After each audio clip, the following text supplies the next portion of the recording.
Welcome to our frequently asked questions session on registering with the United States Food and Drug Administration, FDA, with the expert assistance of ITB Holdings LLC, your trusted United States agent.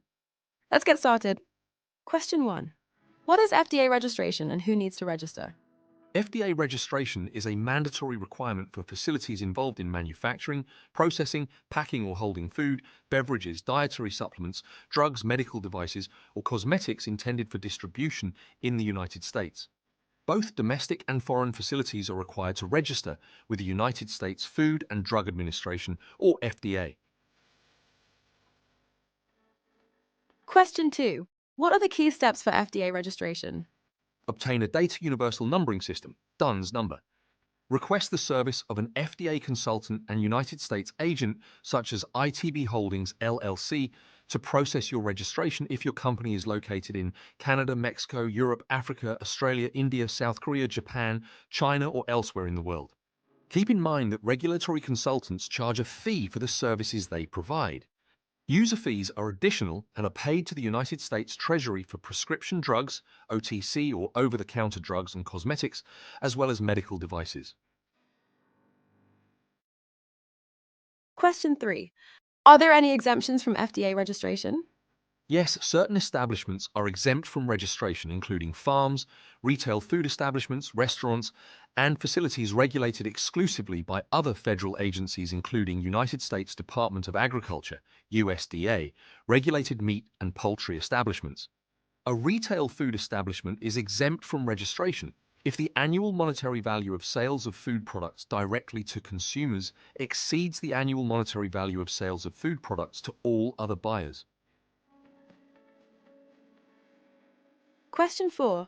What information is required for FDA registration? Facility name, address, and contact information. Facility type and activities conducted. Food product categories handled. Drug listing information. Cosmetic listing information. Medical device listing information.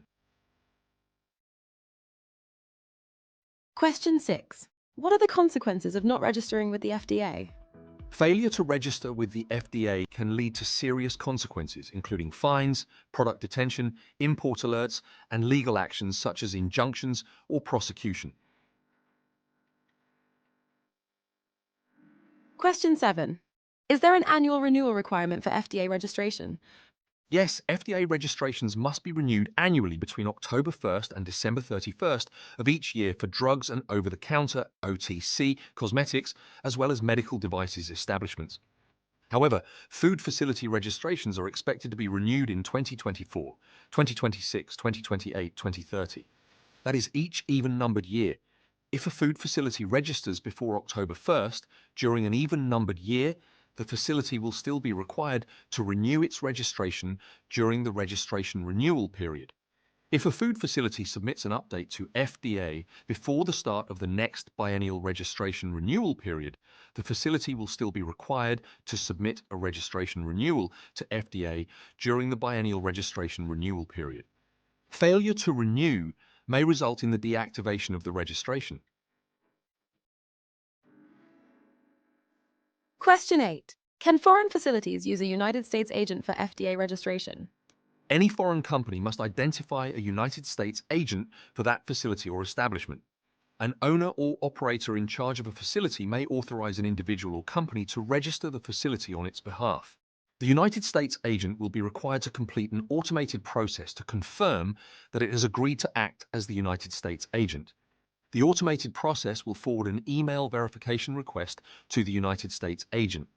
If the United States agent denies consent or does not respond within 10 business days, the foreign company will be notified and must designate a new United States agent to satisfy the regulatory obligation. If you found this video helpful, don't forget to like, share, and subscribe for more insights on regulatory compliance and industry best practices. Until next time, stay safe, stay compliant, and stay tuned. Thanks for watching. See you next week.